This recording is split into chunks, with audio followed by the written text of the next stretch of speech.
you've seen the show, now hear a real-life hostage story told like never before. It's been 3.5 years since her husband took her hostage in their Waterloo home. Snipers had to shoot him after a 6-hour-long standoff, but not before he shot his wife. In a never-before-seen interview, News Channel 15's Adam Widener spoke with the negotiator and the hostage, and he has their story from that dramatic day. Hostage survivor Dawn King tries not to talk about the situation. An assistant negotiator, Trent Kiefer, has never done it publicly. Now the two strangers are sharing their intertwined stories in the hopes of helping others after the haunting day in Waterloo. I don't wish that on anybody.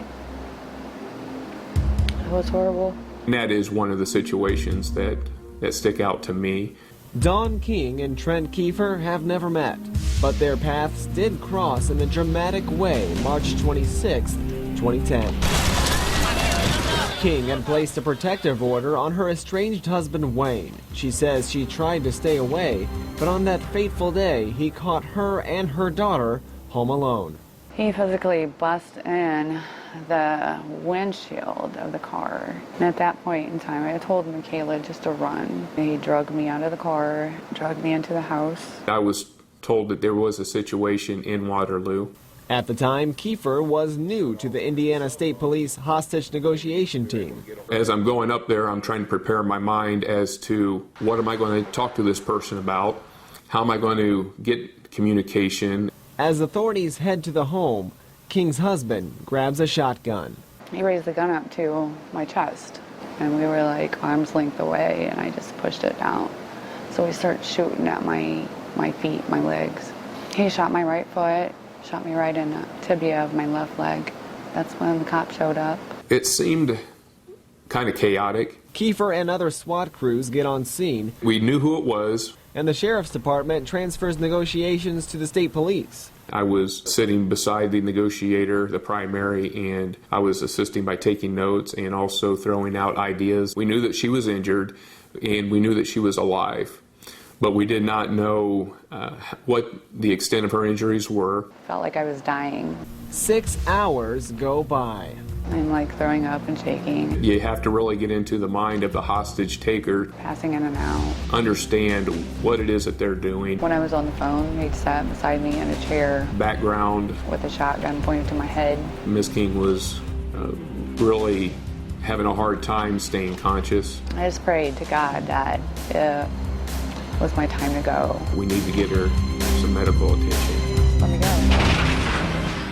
At that time, Wayne walked over to the window and he was shot by a sniper. So if anybody out there thinks there isn't a God, there is, and he will help you. 3.5 years later, King's emotional and physical scars are a daily battle. She's been through 10 surgeries. Surgeons had to amputate her leg 2 inches below the knee. She says she lost her job and her home was recently foreclosed. What has helped you get through the past 3 years? Faith in God, my kids. My kids have been the reason why I keep going. She says she hasn't talked to anyone about the incident since her interview with us 2 months after it happened. Stuff, triggers that set you off, and then you'll have a panic attack. What advice would you have to somebody else if they find themselves in a situation similar to what you found yourself in? I would say just be as compliant as you can at the time, because these people are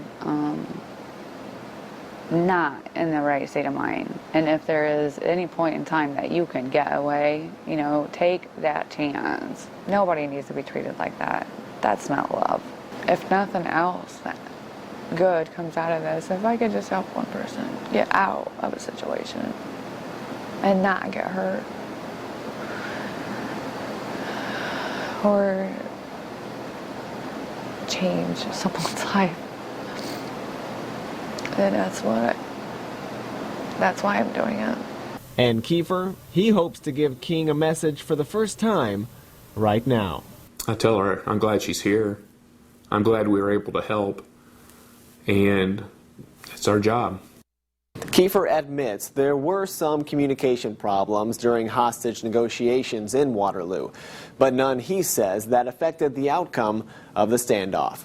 In Studio 15, Adam Widener, News Channel 15.